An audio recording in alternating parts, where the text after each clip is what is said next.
하나님을 깊이 알아가는 삶, 오늘 몇 번째 시간이죠? 26번째 시간으로 오늘 살필 성경은 호세아서입니다.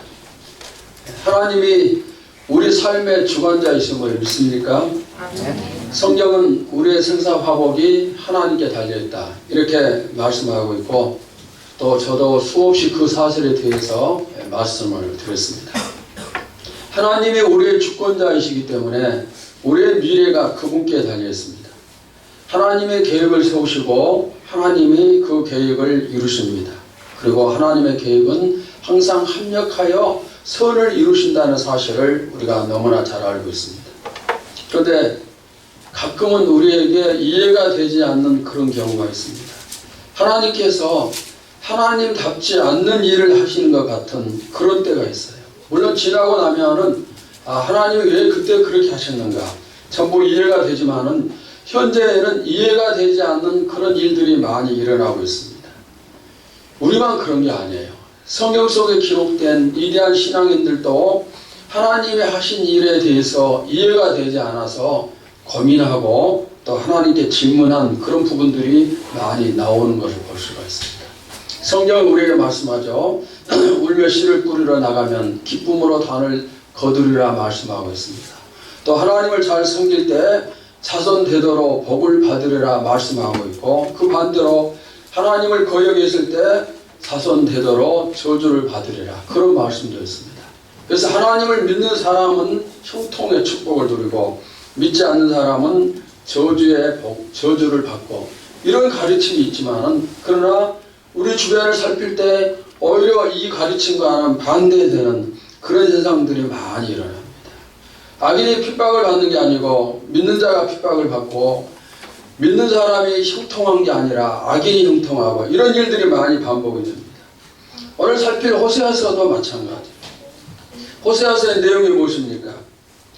우리 교회 청년들 가운데 앞으로 이제 결혼들을 전부 하겠지만은 내가 결혼할 때 어떤 사람을 만나기를 원합니까? 또 부모들 입장에서 우리 자녀들이 어떤 대상자를 만나기를 원합니까? 이런저런 여러 가지 조건들을 많이 갖출 겁니다. 그리고 이왕이면은 더 좋은 사람을 만나고, 더 잘 갖춰진 사람을 만나고, 또 외모도 잘생기고 학벌도 좋고, 또 전통 있는 명문 가정이면 더 좋고, 그리고 경제력이 있으면 더더욱 좋고, 또 그 다음에 요즘에는 뭐 유머도 있고 다정다감하고 요리를 잘하면 좋고, 하여튼 수많은 조건들을 내세우죠. 근데 얼마 전에 설문조사를 보니까 결혼 대상자들이 첫 번째로 꼽는 우선순위는 경제력이에요. 돈이 많아야 결혼할 수 있다는 거죠. 우리는 과거에 어땠습니까? 과거에는 그냥 사람 착실하면 된다, 그거 한 가지 많이 생각을 했죠. 근데 그것은 이제 고리타분한 옛일이 되고, 지금은 하여튼 돈이 많아야 되고 두루두루 잘 갖춰야 됩니다.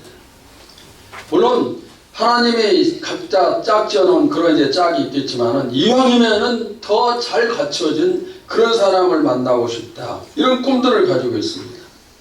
그런데 이런 여러 가지 조건들이 있지만은, 그러나 정말 중요한 것은 뭐냐면, 제가 생각하는 가장 중요한 것은 하나님이 정해놓으신 그 짝을 만나는 거예요.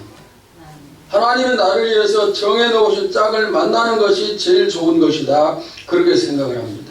물론 그 사람을 만나기까지 여러분들은 계속 좋은 조건의 사람을 만나기 위해서 기도할 필요가 있어요. 저는 그렇게 생각해요. 더 좋은 사람을 만나고 싶다, 이렇게 기도하는 것은 나쁜 게 아니에요. 왜냐하면 그런 꿈을 가지고 있을 때 그 중에 일부가 이루어질 수가 있죠. 그 다음에 이 세상의 모든 결혼 대상자들과 모든 부모들이 이왕이면 더 좋은 사람을 만나는 게 좋다, 이런 꿈들을 전부 다 가지고 있습니다. 그러니까 우리가 기도하면서 이런저런 이것저것 갖춘 사람들 만나게 해달라, 그렇게 기도하는 것은 나쁘지 않다고 생각을 합니다. 그러나 여러 가지 조건이 있지만 그 중에 제일 중요한 것은 무엇이라고요? 하나님이 정해준 사람. 호세아 선지자도 결혼할 때가 된 것 같아요. 그래서 하나님, 이왕 내가 결혼할 거면 좋은 조건을 갖춘 하나님이 정해놓으신 짝을 만나길 원합니다. 그 사람을 찾게 해주십시오. 열심히 기도를 했을 거예요. 그리고 드디어 응답이 왔습니다. 응답이 왔다는 것은 하나님이 결혼을 하셨다는 것, 이제는 내가 결혼할 수 있게 됐다는 그런 뜻입니다. 얼마나 기뻤을까요? 그런데 도저히 이해할 수 없는 엉뚱한 응답이 왔습니다. 자, 호세아 1장 2절을 한번 보십시오.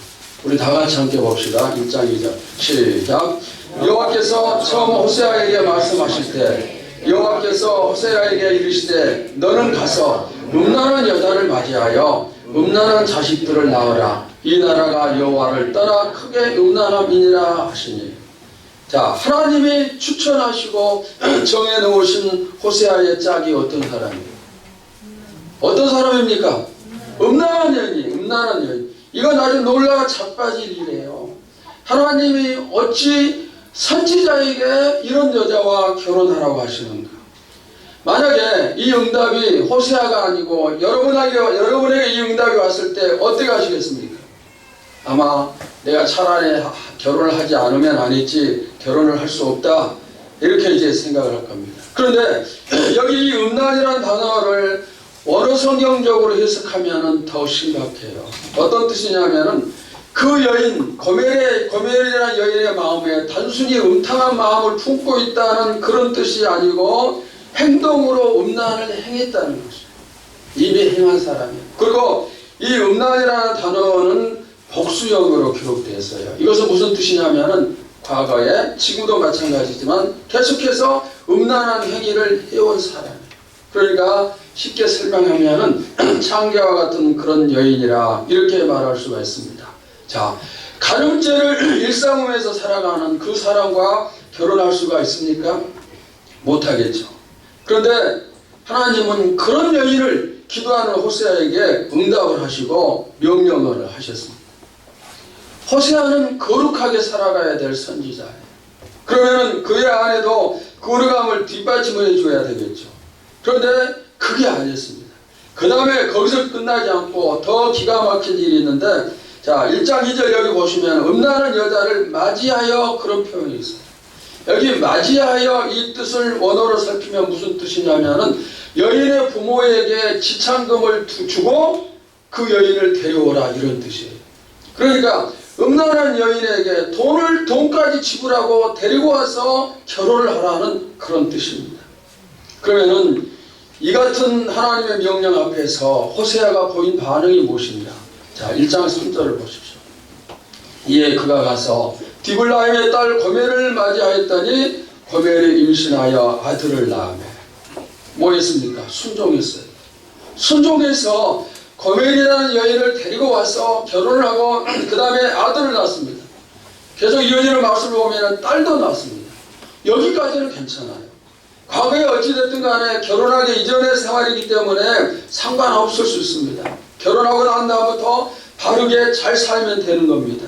그런데 그 이후로 진짜 심각한 문제가 생겼어요. 어떤 것인가?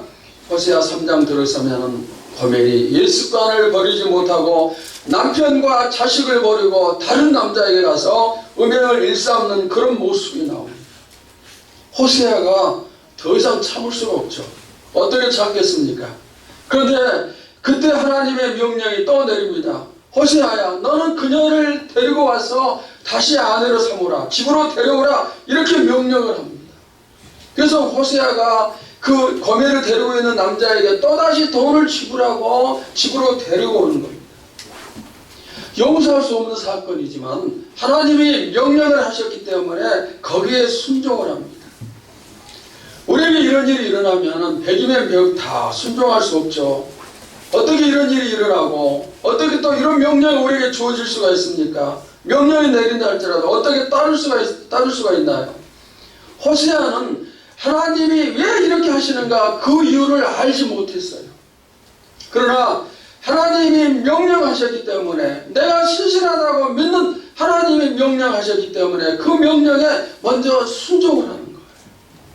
그리고 이후에 순종을 했더니 왜 하나님께서 이런 일들이 나에게 일어나게 하셨는가 그 뜻을 드디어 알게 됩니다. 그 부분은 나중에 제가 다시 말씀을 드리겠습니다. 여러분, 우리에게 이해가 안 될 일이 일어나지만은 그래도 하나님 명령하시면은 순종하시기를 바랍니다. 하나님은 합력하여 선을 이루시는 분이시다. 하나님은 우리를 형통케 하시는 분이시다. 이런 믿음을 가지고 하나님의 명령에 우리가 순종할 수 있어야 돼요. 순종하기 어렵지만은 순종하고 나갈 때 나중에 왜 하나님이 나에게 이런 일을 주셨나 분명히 알 수가 있어요. 이런 말이 있죠. 사람이 장난삼아 던진 돌이 개구리의 생명을 위협한다. 그런 말이 있습니다. 하나님은 장난삼아서 우리에게 고난을 주시고 장난삼아서 이해하지 못할 일을 명하시고 그런 분 아니세요. 우리 지난 시간에 다니엘서를 살폈습니다. 다니엘의 하나님은 어떤 하나님이셨습니까? 어떤 하나님이셨죠? 역전의 하나님이셨어요. 역전의 하나님이셨습니다. 여기서 우리가 참고적으로 호세아의 이름의 뜻을 살피면 무슨 뜻이냐면 여호와는 구원자라 이런 뜻이에요. 여러분 이 이름의 뜻과 똑같은 이름이 또 있어요. 뭡니까? 예수라는 이름의 뜻도 구원자라는 뜻이에요. 그러니까 호세아서의 내용이 호세아의 이름을 통해서 어떤 것인가 대각할 수 있어요. 하나님의 구원에 대한 책이에요. 그리고 예수와 호세아의 이름의 뜻이 같다는 것은 호세아가 예수님을 예표하는 그런 예수님을 상징하는 인물이다. 이렇게 우리가 또 해석을 할 수가 있습니다. 자, 이런 이제 내용을 마음에 담고 지금부터 몇 가지를 살펴보도록 하겠습니다. 첫째는 호세아서의 배경과 기록 목적입니다. 자, 먼저 배경인데 호세아는 북쪽 이스라엘에서 태어난 사람이고 북쪽 이스라엘에서 활동한 선지자인데 연대적으로는 BC 755년에서 723년경까지 활동을 했습니다. 여러분 722년이 무슨 해입니까? BC 722년 하면 뭐가 떠오르죠? 북쪽 이스라엘의 멸망이. 그러니까 멸망할 때까지 호세아 선지자가 활동을 했습니다. 예. 그 다음에 두 번째 기록 목적은 두 가지인데, 자, 그 중에 첫째는 당시 이스라엘의 부패는 극에 달했어요.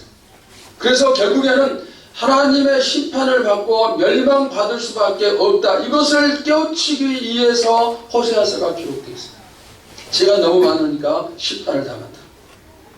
호세아 선지자가 활동을 시작할 무렵이 언제냐면은 여로보암 2세 때입니다. 여로보암 2세가 이제 2년 정도 그 임기가 남았을 때 그때부터 활동을 하는데 그 당시 북쪽 이스라엘은 아주 살기 좋은 북쪽 이스라엘 역사에 있어서 최고의 시기였어요. 정치적으로 너무너무 안정되고 경제적으로 무역이 성행하고 그래서 정말 부유한 그런 나라였습니다. 그러니까 어떤 문제가 생겼는가 하면은 이 백성들 왕을 비롯해서 모든 백성에 이르기까지 물질 만능주의와 세속적인 삶을 살면서 대신 극심한 종교적인 도덕적인 타락을 가져왔어요. 우리가 너무 풍성하고 살기 좋으면은 종교적으로 도덕적으로 타락이 뒤따라올 수가 있어요. 그러니까 부자가 되고 잘 살고 이런 것만은 무조건 좋아할 필요는 없어요. 위험이 뒤따를 수가 있습니다. 그러면은 이렇게 부패하고 하나님으로부터 멀어지면 그 다음에 뭐가 뒤따라오는가? 당연히 하나님의 심판이 뒤따라와요. 호세아 선지자는 북이스라엘이 영적으로 극도로 타락했을 때 그때 활동했던 선지자예요. 그러니까 이 선지자를 통해서 하나님이 하시고자 하는 일은 이스라엘의 심판을 선포하기를 원하십니다. 여러분도 오늘 이 말씀을 통해서 심판의 선포가 마음에 또 들어올 수 있기를 바랍니다. 하나님이 나를 심판하실 수가 있어요. 내가 하나님 앞에서 타락된 길을 걸어갈 때 그것은 심판의 대상이 되는 거예요. 자, 그 다음에 기록 목적 두 번째는 그럼에도 불구하고 아무리 타락하고 또 죄를 범했다 할지라도 뭐 하면은 회개하고 돌이키면은 하나님의 용서가 있다는 이 하나님의 사랑을 깨우치기 위해서 기록을 했습니다. 여러분, 우리가 용서받지 못할 죄는 없어요. 용서받지 못할 사람도 없습니다. 죄인임을 깨닫고 누구든지 회개하고 돌이키면은 다 용서해 주시는 하나님의 사랑을 알아야 됩니다. 이스라엘이 지금 엄청난 타락에 빠졌습니다. 하나님이 참고 참으시다가 더 이상 참을 수 없고 멸망시킬 수밖에 없는 그 정도의 죄를 지었습니다. 그런데 그 멸망까지도 무엇입니까? 하나님의 사랑이에요. 하나님의 사랑 때문입니다.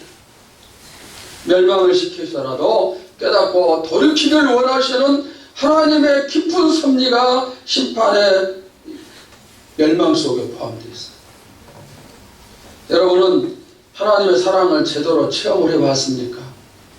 어떤 사람이 체험한 사람이나요? 구원받은 사람은 다 하나님의 사랑을 체험을 했죠.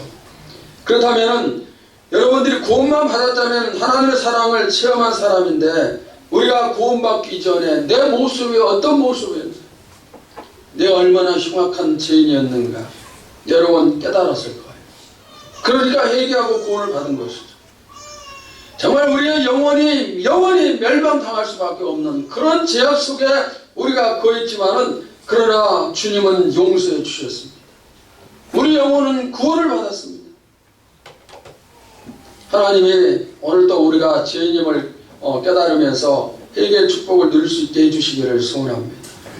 우리 항상 깨달아야 되죠. 그리고 회개해야 되죠. 그래서 하나님의 사랑을 늘 체험을 해야 돼요. 용서받지 못할 죄는 하나도 없다고 그랬어요. 용서받지 못할 사람도 없습니다. 이 시간 여러분 다시 한번 이 주님의 크신 사랑을 깨닫기를 축원합니다. 그 다음 두 번째는 호세아서의 구성입니다. 두 단락으로 나누는데, 첫째는 1장에서 3장까지 방탕한 아내와 신실한 남편의 모습이에요.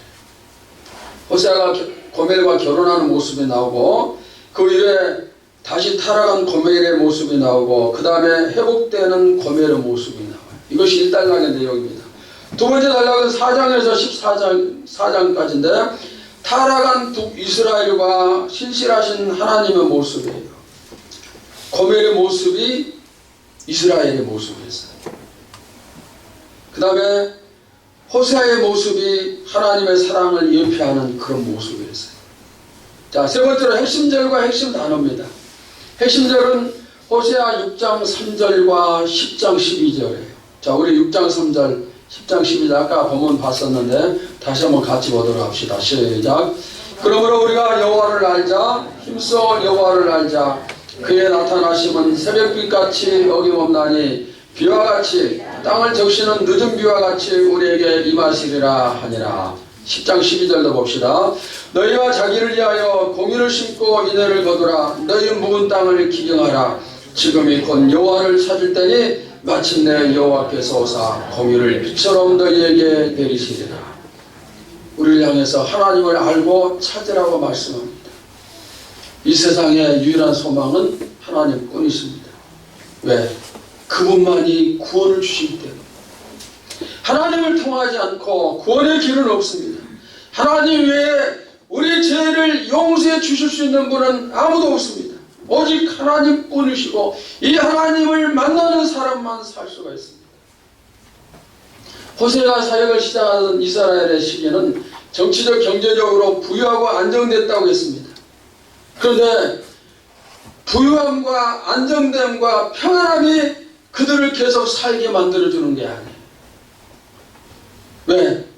호세아가 사역하면서 약 30년 뒤에 이스라엘이 망하기 때문에.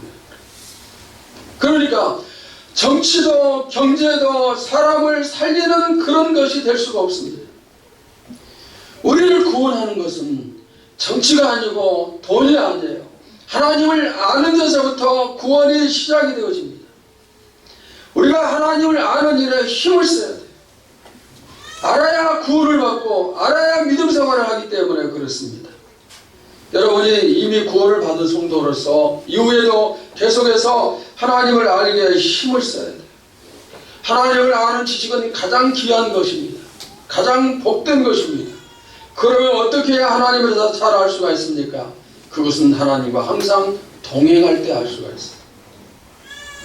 여호와가 여러분의 목자 되심을 믿습니까? 목자 되신 주님과 늘 동행하십시오. 떨어지지 말고 함께 하시기를 바랍니다. 그럴 때 하나님에 대해서 알 수가 있어요. 저는 요즘 기도할 때 계속해서 하나님 만나 주십시오. 그런 기도를 많이 하고 있습니다. 하나님 예배 시간에, 오늘 예배 시간에도 저를 만나 주십시오. 기도할 때도 하나님 저를 만나 주십시오. 하나님을 제가 간절히 찾고 찾아요. 그리고 하나님은 자신을 찾는 사람을 만나 주십니다. 하나님을 간절히 사모하고 만나기를 원할 때 내 마음에 하나님의 임재가 느껴지고 하나님의 함께 하심을 체험하게 되고 하나님의 동행하심을 알 수가 있습니다. 여러분도 매일매일 하나님을 만나기를 소원하면서 기도하시기를 바랍니다. 우리가 하나님을 모르니까 세상을 더 사랑하는 거예요. 하나님 어떤 분이신지 모르기 때문에 세상의 유혹에 계속 빠져들 수밖에 없어요. 그 다음에 두 번째 핵심 단어는 자기 백성을 향한 하나님의 신실한 사랑입니다. 고멜에 대한 호세아의 무조건적인 사랑은 북쪽 이스라엘을 향한 하나님의 사랑을 의미해요. 하나님의 공의는 비록 선비일지라도 죄를 범하면 벌을 내리시는 겁니다. 그러나 하나님은 공의의 하나님으로 끝나지 않고 사랑의 하나님이세요. 하나님이 왜 이스라엘을 때리십니까? 죄를 범하니까 때리는 것이죠. 그런데 단순히 죄의 대가로서만 때리시는 게 아니고 그들을 사랑하시기 때문에 채찍질하시고 고난을 주시는 거예요. 우리가 고난을 받을 때 이 사실을 알아야 이길 수가 있어요. 단순하게 고난으로만 생각하고 힘들다는 것만 생각하면 하나님의 사랑을 알 수가 없어요. 이걸 깨달아야 되는 거죠. 여러분, 하나님은 어떤 경우에도 우리를 포기하지 않으세요. 하나님의 사랑은 일편단심이에요. 우리가 바로 그 사랑의 대상자입니다. 우리에게 일어나는 모든 일은 하나님의 사랑 때문에. 하나님의 이게 신실하신 분이신가요? 영원토록 변함이 없기 때문입니다. 하나님의 사랑이 여러분을 구원해 주셨고 그 사랑이 이제까지 나를 지켜주셨고 앞으로도 그 사랑이 우리 가운데 거하게 하시는 하나님의 사랑입니다. 이 사실을 절대로 잊지 말기를 바랍니다. 이것을 우리가 잊지 않아야 하나님을 신뢰할 수 있고 사자굴 속에서도 붉은 불 속에서도 하나님을 의지할 수가 있어요. 내가 가는 길이 멸망의 길처럼 보이고 실패의 길처럼 보일지라도 하나님을 믿고 따를 수 있어야 돼요. 여러분이 바로 그런 믿음을 가지시기를 축원합니다. 영원토록 동일한 십자가의 사랑으로 우리를 사랑해 주시는 하나님이세요. 아까 말씀드렸죠. 장난치고 싶어서 우리에게 돌멩이 던지고 우리 생명을 이어가고 고통을 주시는 그런 하나님 아니세요. 자, 오늘은 중요한 내용 네 번째로 한 가지만 살피겠습니다. 첫째는 하나님의 은혜의 선택. 고멜은 호세아의 아내가 될 자격이 전혀 없는 사람이죠. 누가 그런 여인을 아내로 선택할까요? 음란하고 부정한 창녀와 같은 생활하는 여인을 누가 데려갈까요? 그러나 호세아는 고멜을 선택했어요. 물론 하나님이 명령하셨기 때문에 선택했지만은 여하튼 고멜은 호세아의 택함을 받고 그의 아내 선지자의 아내가 되었습니다. 호세아는 이해가 안 됐죠. 자신은 선지자입니다. 그래서 거룩한 삶을 살아야 되죠. 호세아의 아내는 현숙한 여인이 되어야 되죠. 그게 정상적인 방법이죠. 그런데 가장 타락한 여인을 아내로 허락하셨고 결혼 이후에도 이 아내가 또 집을 나가서 계속 죄를 범할 때 그 여인을 다시 또 돈을 주고 데려와야 했습니다. 그런데 나중에 호세아는 왜 하나님이 고멜을 선택하게 하셨고 집을 떠난 이후에도 또 다시 데려와 용서하며 같이 살게 하셨는가, 그것을 깨달았어요. 여러분, 그 깨달음이 무엇일까요? 하나님의 사랑입니다. 하나님은 이스라엘을 사랑하신다. 계속해서 집을 나가고 타락한 고멜의 모습이 바로 그 당시에 이스라엘의 모습이었습니다. 하나님을 버리고 세상을 따르고 하나님을 숭배하지 아니하고 우상을 숭배하는 이스라엘의 모습이 바로 고멜의 모습이에요. 그런데 이런 고멜을 호세아는 데리고 와야 했습니다. 사랑해야 했어요. 그 사랑이 바로 하나님의 사랑을 상징하는 거예요. 이 사실을 호세아가 알게 된 것입니다. 여러분, 오늘 우리들도 이런 깨달음이 있기를 바랍니다. 하나님을 버리고 세상을 사랑하고 세상을 좋아하고 세상을 따르고 이런 일들이 얼마나 많습니까? 이것은 영적으로 음행의 죄에 해당이 되어지는 겁니다. 수없이 떠나고 그러면 하나님은 기다려주시고 그래서 우리가 다시 돌아오고 그랬다가 또 떠나고 결국에는 떠나서 돌아올 기미조차 보이지 않지만 하나님은 포기하지 아니하시고 기다려주시고 이것이 우리의 모습입니다. 하나님이 우리를 선택하실 때 우리의 영혼의 모습은 고밀과 똑같은 사람이었어요. 우리에게 잘난 게 뭐가 있습니까? 아무것도 없었습니다. 죄만 사랑했어요. 죄를 따랐고 영원히 죽을 영벌을 향해서 나가고 있는 우리를 하나님이 아무 조건 없이 부르시고 구원해 주셨습니다. 이 사실을 기억을 하시기 바랍니다. 만약 하나님이 나를 택하지 아니하셨다면 지금 내 모습이 어떠겠어요? 멸망을 향해 가는 그런 모습이 아니겠습니까? 천국을 모르니 재물의 종로를 하면서 살아가는 그런 사람이 됐을 거예요. 우리 모두 다 지옥행을 예약해 놓고 아니 지금 KTX를 타고 지옥을 질주하는 지옥을 향해서 빠르게 달려가는 그런 사람이 됐을 겁니다. 그럼 한번 따라서 합시다. 하나님, 제가 고멜입니다. 자, 입을 크게 벌려서 한번 따라서 하세요. 고백하는 심령으로. 하나님, 제가 고멜입니다. 목사인 제가 고멜이었고 장로인 여러분이 고멜이었고 권사인 여러분이 고멜이었어요. 그런데 고멜 같은 나를 하나님이 사랑하시고 구원해 주셨어요. 이 사실 아멘입니까? 아멘. 우리 찬양 한번 합시다. 나 같은 죄인 살리신 나 같은 죄인 살리신 주의 놀라워 이뤘던 생명 찾았고 광명을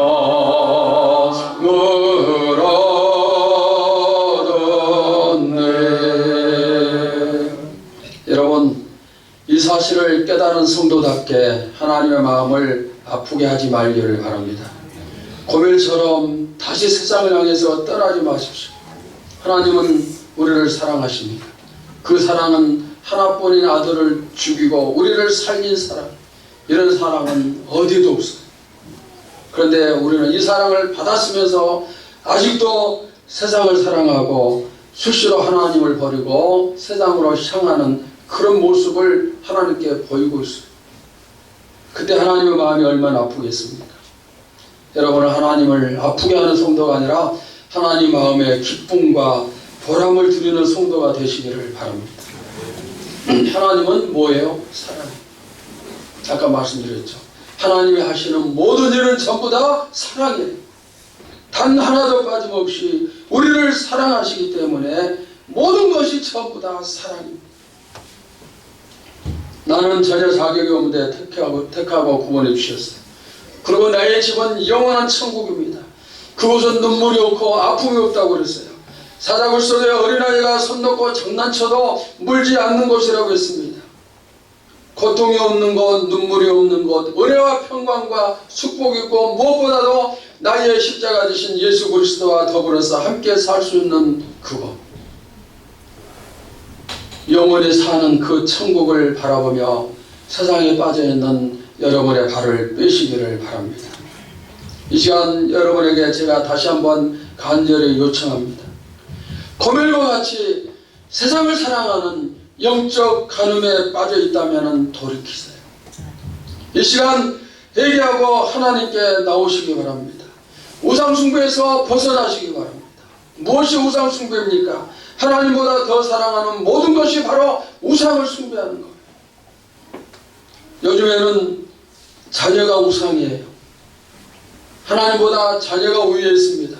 하나님보다 남편이 아내가 더 우위에 있습니다. 하나님보다 재물이 돈이 더 우위에 있습니다. 그러나 그 무엇도 하나님보다 우위에 설 수가 없어요. 이것은 아주 잘못된 거예요. 우리가 정말 우상 숭배하는 것임을 알아야 됩니다. 하나님이 우위지 자식이 우위가 아니에요. 세상 사람들은 돈에 생명을 걸지만은 돈이 우위가 아니에요. 하나님이 가장 우선순위예요. 가장 중요한 분이십니다. 여러분 한번 대답해 보세요. 나의 제일 우선순위가 무엇입니까? 솔직하게 머리로가 아니라 마음으로 한번 대답해 보세요. 내 우선순위가 무엇입니까?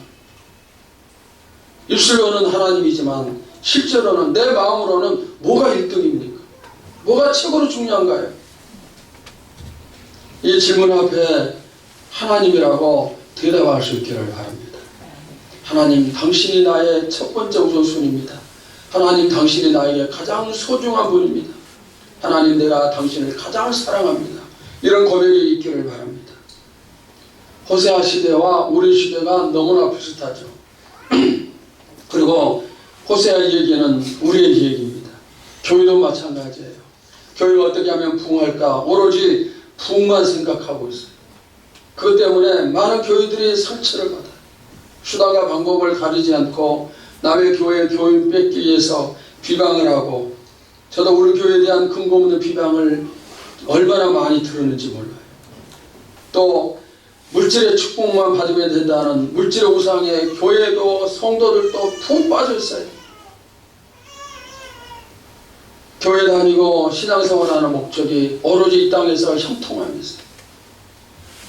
금같은 믿음 싫어요. 정말 하나님께 미쳐버렸다는 말을 듣는 그런 신앙생활 싫어하는 거예요. 기도 열심히 하는 거 싫어요. 성경 공부도 싫어요. 예배도 싫고 오직 축복만 사랑하고 그것에만 관심이 있어요. 하나님 보시기에 통탄할 모습들이 교회 안에, 믿는 교인들 안에 수없이 이루어지고 있어요. 이제 우리가 호세아서를 살피면서 깨닫고 돌이켜야 돼요. 영적 우상 숭배에서 벗어나야 되고 하나님 앞으로 나와야 돼요. 우리가 하나님 앞에 제대로 자리를 잡아야 되죠. 빛이 돼야 돼요. 소금이 돼야 되죠. 빛과 소금은 자신을 희생할 때 자신을 녹여서 밝히는 거고, 자신을 녹여서 맛을 내는 거예요. 내 이익만 바라보고 내 축복만 바라보면서 빛과 소금 역할을 할 수가 없어요. 여러분, 토요일날 성전 나와서 청소하는 거 싫죠? 주일날 교인들 점심을 먹는 거 준비하는 거 싫죠? 새벽 기도하는 거 싫죠? 금요일 철학기도 나와서 기도하는 거 싫죠? 다 싫어요. 그러나 한 가지 좋죠. 하나님, 나에게 축복을 주십시오. 이게 교회들의 현실의 모습, 교인들의 현실의 모습이에요. 내가 적당히 믿고 천국만 가면 된다는 이런 모습으로 우리가 살고 있는데 하나님이 만족하실 수가 없어요. 신앙의 본을 보여야 될 사람들, 교회를 오랫동안 다닌 사람들이 오히려 이제 나온 사람보다 돈이 되지 못하고 덕이 되지 못해요. 목사가 장로보다 못하고 장로가 평신도보다 못해요. 다 그런 사람들이 너무너무 많아요. 오늘 제가 이렇게 설교를 하는 것은 책망하기 위함이 아니고 저도 여러분도 깨닫자는 거예요. 깨달아야 살 수가 있어요. 내가 이토록 엄청난 죄인이었는데 하나님이 나를 구원해 주십니다. 하나님이 지금도 나를 끝없이 사랑하시고 기다리고 계신다는 이런 깨달음이 오늘 말씀을 통해서 여러분 마음속에 충만하기를 축원합니다. 자비에서 794장 찬양 한 장 할까요? 세상에서 방황할 때 나 주님을 몰랐네. 세상에서 방황할 때 나 주님을 몰랐네. 내 맘대로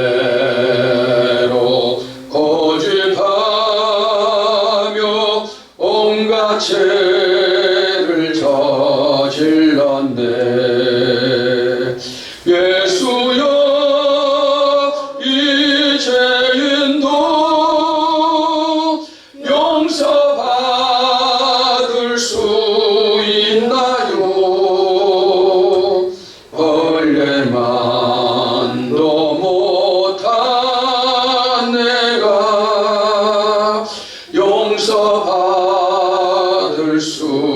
있나요? 하나님이 여러분을 기다리고 계심을 믿습니다. 하나님이 우리를 용서하기 위해서 지금도 문을 열고 그리고 멀리 쳐다보시면서 우리를 기다리시는 하나님이심을 믿습니다. 어제 제가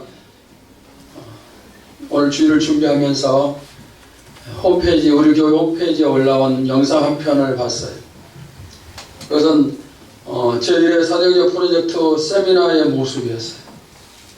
우리 교회가 그때 수백 명의 목사님들을 모시고 연세대학교 동문회관에서 진행을 했습니다. 근데 그 영상을 제가 어제 봤어요. 그때는 정말 순수하고 열정적이었어요. 주님 보시기에 너무너무 멋있었던 그런 때였어요. 저는 우리 교회가 행하고 제가 이끌어갔지만 그걸 보면서 너무 많은 은혜를 받았고 깨달음을 얻었어요. 하나님, 다시 우리가 이 열정과 이 순수함을 회복해야 되겠습니다. 그런 다짐도 하고 또 하나님께 요청도 했습니다. 하나님이 우리에게 기회를 주심을 믿습니다. 이제까지 신앙생활을 해왔고 그러나 잃어버린 것이 너무 많은데 이제 다시 잃어버린 것 회복시켜 주셔서 첫사랑도 열정도 뜨거운 기도 그리고 영혼을 살리는 그런 전도 또 뭔가 마음을 바쳐 시간 바쳐 헌신하는 희생 이런 모든 것들을 하나님께서 다시 회복시켜 주심을 믿습니다. 오늘 호세아서를 살피면서 이 회복의 출발점이 되시기를 주님의 이름으로 축원합니다.